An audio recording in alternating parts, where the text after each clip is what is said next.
আপনি যখন আপনার চ্যানেলের ডিসক্রিপশন চেঞ্জ করেছেন এবং আপনি যখন আপনার চ্যানেলের ডিসক্রিপশনটি আপনি দেখছেন যে ঠিকমতো হয়েছে কিনা, যখন আপনি চ্যানেলের মধ্যে পৌঁছে গেছেন এবং ডিসক্রিপশন দেখছেন যে আগেটি রয়েছে, তো এই অবস্থায় আপনাকে কি করতে হবে?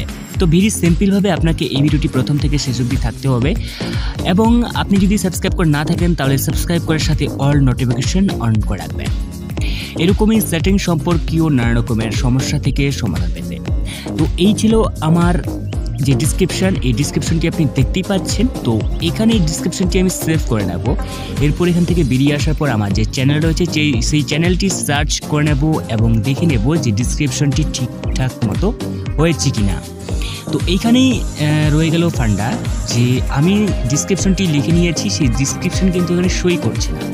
তো এই অবস্থায় আমাকে ডাইরেক্টলি চলে আসতে হবে ক্রোম ব্রাউজার ওপেন করে নিতে হবে এবং সেখানে আমার যে চ্যানেল রয়েছে সেই চ্যানেলটির মধ্যে সাইন ইন করে নেব। এরপর যে রয়েছে কাস্টম, ঠিক আছে, এখানে চলে আসবো। এরপর যে বেসিক ইনফো রয়েছে এখানে টাচ করে নেব।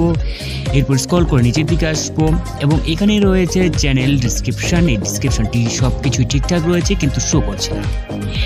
এরপর আরেকটু নিচে আসবো, এখানে যে রয়েছে ইংলিশ, এগুলোকে আমরা ডিলিট করে নেব। এই ছিল ছোট্ট একটা ফান্ডা। এই ফান্ডাগুলো ডিলিট করে দিলে ব্যাস পাবলিশ করে নেব, ব্যাস আপনার খেল খতম। মানে আপনার যে সমস্যা সেটা একেবারেই সমাধান হয়ে গেছে। এরপর আপনি চাইলে সার্চ করে দেখে নিতে পারেন। এই ছিল আজকে ছোট্ট একটি ফান্ডা মানে ভিডিও। তো এই ভিডিওটি যদি আপনার ভালো লেগে থাকে তাহলে অবশ্যই লাইক, কমেন্ট, শেয়ার করতে থাকবেন। আর আপনি যদি এখনও পর্যন্ত সাবস্ক্রাইব করে না থাকেন তাহলে সাবস্ক্রাইব করে সাথে অল নোটিফিকেশন অন করে রাখবেন।